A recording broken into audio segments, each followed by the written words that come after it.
Okay, it's time to take a look at what's been grabbing the headlines here in the French press. I'm joined on set by Florence Villeminot. Good morning to you, Florence. Morning, Thomas.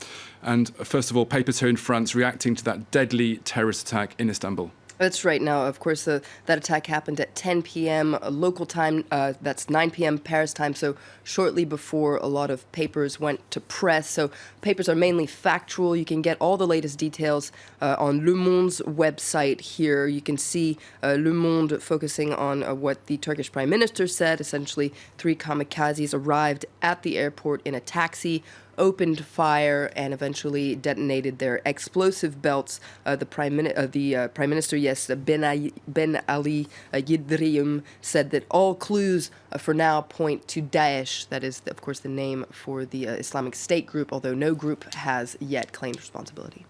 And many papers here in France are pointing out that Turkey has been hit by a wave of terrorist attacks already this year. That's right. You can get more details in Le Figaro, which focuses on the fact that these attacks have been attributed to the Islamic State group and also to Kurdish rebels from the PKK. That's according to Turkish authorities.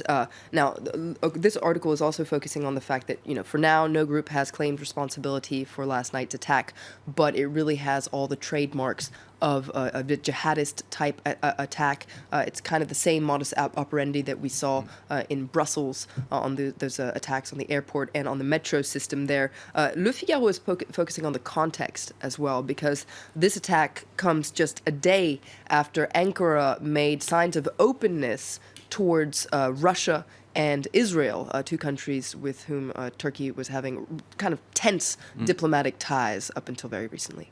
And that terror threat in Turkey goes hand in hand with a crackdown by President Erdogan's government on the opposition and on certain members of the press. That's right. There's a very interesting piece in L'Humanité, the communist paper, and it talks about this guy you can see in the photo here, Can Dündar. He's the editor-in-chief of the opposition daily Cumhuriyet, and he's become kind of a leading opposition figure against the president, Recep Tayyip Erdogan. And it's a very interesting piece on the state of the media in Turkey today. Now, today, Can Dündar is going to Strasbourg to speak with European MEPs about the situation in Turkey. He's very critical of what he calls the silence and inaction of European governments, and he's hoping that this trip to Strasbourg will help raise awareness about the plight of Turkish journalists and rally support for the media in general.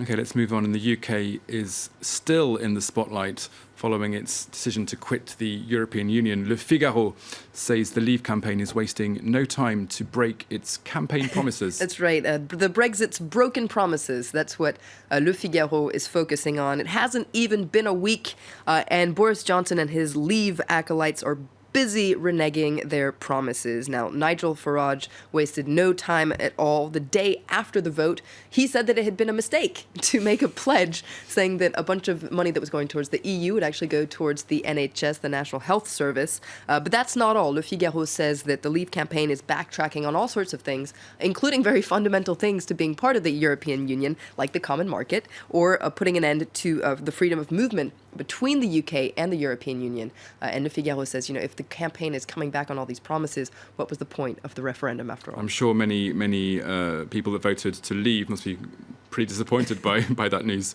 Let's stay with Le Figaro, and they've carried out a poll just days after the Brexit to see how people here in France have been reacting. That's right. It's interesting because, just after the Brexit results came out, Marine Le Pen, the leader of the far-right National Front Party, said that France should hold a Frexit.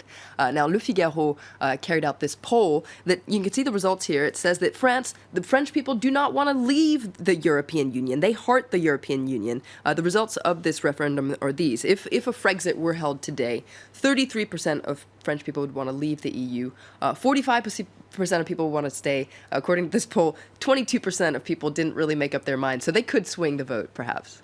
Okay, let's move on. And there have been continued protests against government plans to change labour laws. That's right. Yesterday marked the 11th day of protests against this labour code reform. L'Humanité, the communist paper, says no vacation for the protest movement. It vows to carry on the protest movement, including with a new massive demonstration next Tuesday. But there's the complete opposite point of view if we take a look at Le Figaro that says that the protest movement is actually running out of steam. So you can see there 2 disagreements over the situation.